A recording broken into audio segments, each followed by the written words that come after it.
احكي عن الجوازتين، هما جوازتين، جوازه وانا في ثالثه ثانوي كان عندي لسه ما كملتش 18 سنه، وجوازه تانية وانا احكي لكم الكلام كله، وتقولوا لي ليه انا بفتكر الزوج الاولاني بطريقه بشعه جدا جدا جدا، وما تقوليش انك مش مخلصه، لان لو حكيت لكم الموضوع من الالف للياء هتعرفوا ان انا ما عملتش حاجه حرام اصلا. بصوا يا جماعه، اللي مش مشترك في قناتي ينزل يشترك حالا ويفعل الجرس، لايك لايك لايك. وحشتوني جدا جدا. معاكم مروه العزب. اللي مش عارفني، انا بقول مواضيع ومشاكل زوجيه، والفيسبوك بتاعي مروه العزب عربي ومروه العزب انجلش، والواتس بتاعي عليه اي حد عايز يعرض مشكله بيكتبها لي على الواتساب وانا بعرضها على القناه على طول، بدون الاسم الحقيقي، ما بقولش اسماء حد طبعا. عايزه اقول لكم ان انا بستقبل اي محادثات على الواتساب. رقم التليفون قلت لكم 010 1646 2507. بنوته يا جماعه عندها 30 سنه بتتكلم معايا في حاجه سر، يعني هي قالت لي اسمها، فطبعا انا هقول اسم تاني خالص، هقول ريهام. هي ما قالتليش ريهام، بس انا هقول اسم تاني خالص. تمام. بتقول لي يا مدام مروه انا عايزه اتكلم معاكي في حاجه، فقلت لها اتفضلي. فقالت لي انا اتجوزت جوازتين، جوازه وانا عندي 18 سنه وانا مخلصه ثالثه ثانوي، وجوازه وانا عندي 23 سنه او 22 سنه. قلت لها طيب ماشي، ايه اللي حصل؟ احكي لي وانا هعرض المشكله عندي على القناه وهم هيردوا عليها بما يرضي الله.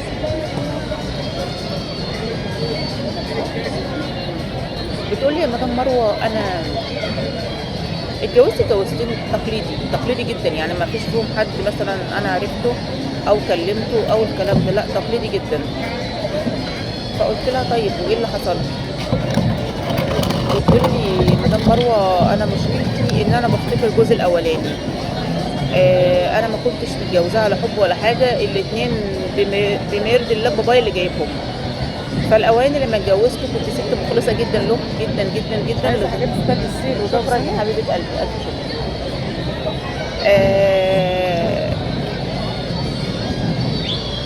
كنت مخلصه له جدا جدا جدا جدا الاولاني. هو كان انسان نظيف ويحب النظافه، وانا كنت مخليه له الشقه تبرق كده، يجي من بره يلاقيني بقى اللبس الخفيف اللي هي قالتها لي كده، اللي هو مخرم بقى ومش عارفه ايه، فاهماني؟ اللي هو الراجل اصلا مش هيبقى ده بيجي الشغل من العصر، يعني هو كان بيشتغل في موظف، كان بيجي الشغل العصر، من الشغل العصر كان بيلاقيني الشقه دي كلها وكلها برفن، ولبسي ده كله مخرم كده ومدلع، وكنت مدلعاه جدا. وبصراحه هو كان انسان وفي ومحترم وجدع قوي قوي قوي، بس انا كنت بغير عليه من اخواتي البنات، وكنت بغير عليه من اي حد في الدنيا. اي حد كان يبص له او يحبه، حتى لو اخته يسلم عليها وبس كنت بغير عليه. وقلت لها طيب ايه المشكله في كده؟ يعني ايه المشكله في كده؟ ايه اللي حصل ان انت تطلقي منه؟ قالت لي كتر حبي ليه خنقه، كتر اخلاصي له كتر حبي ليه خنقه. فبقيت اساله، كان مشغول شويه، اقول له مالك في ايه، انت فين، بتعمل ايه، مش عارفه ايه في التليفون، فزهق. ففجاه لقيته بيقول لي على فكره انا هطلق. قلت له ليه؟ انا عملت لك ايه؟ قال لي بتسالي كتير انت فين. قلت له خلاص هبطل اسال، ايه تاني يرضيك وانا اعمله بس ما نتطلقش. يعني كنت بحاول ارضيه بكل الطرق، قعدت معاه 3 سنين بس ما خلفتش وما حملتش.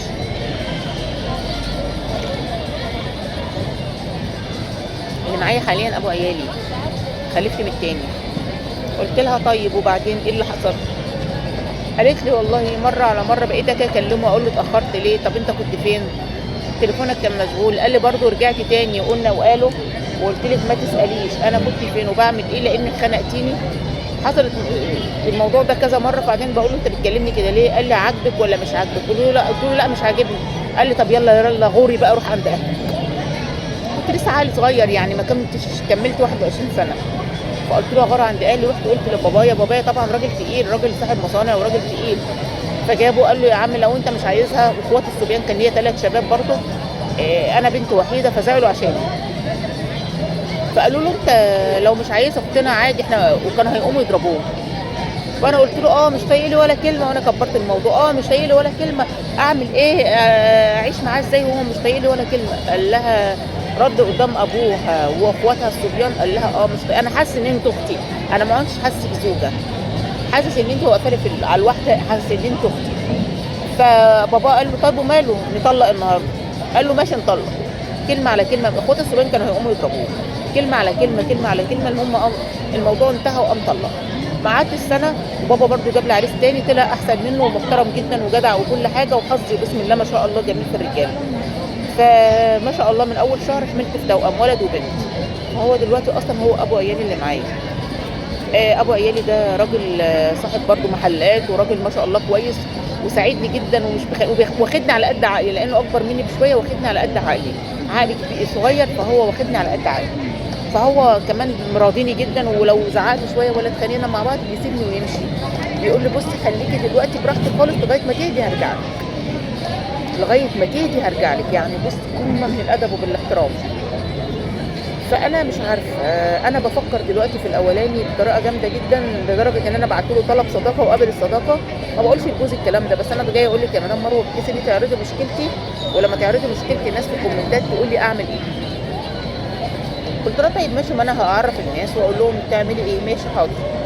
فقالوا لي بصي يا مدام مروه عايزه اقول لك على حاجه، او عايزه اقول لك على حاجه ثانيه. انا بعت له طلب صداقه، ما دخلناش كلمنا بعض في الباسنجر ولا اي حاجه، ولكن انا بفكر كل يوم بقول ليه كبرت الموضوع وخليت ابويا يتخانق مع جوزي الاولاني كل يوم كل يوم هذا الموضوع. ليه عملت كده؟ خربت على نفسي المره الاولانيه ليه؟ انا كنت عايشه مكان كويس معايا، كنت بغير عليه ومنضفه زياده عن اللزوم، بس كان بيتكلم معايا، ده ما بيتكلمش، ده هادي، واخدني على قد عقلي، باين انا مش حابه اللي بياخدني على كفوف الراحه، باين كده مش عارفه. المهم كل يوم قعدت لنفسي واقول لنفسي ما انت كنت مع الاولاني، رحت حكيتي لابوكي ليه؟ رحت كبرت الموضوع ليه؟ رحت قلت لاخواتك الصبيان ليه؟ ليه دمرت الدنيا واتطلقت؟ ما انت اللي جبت لنفسك الطلاق.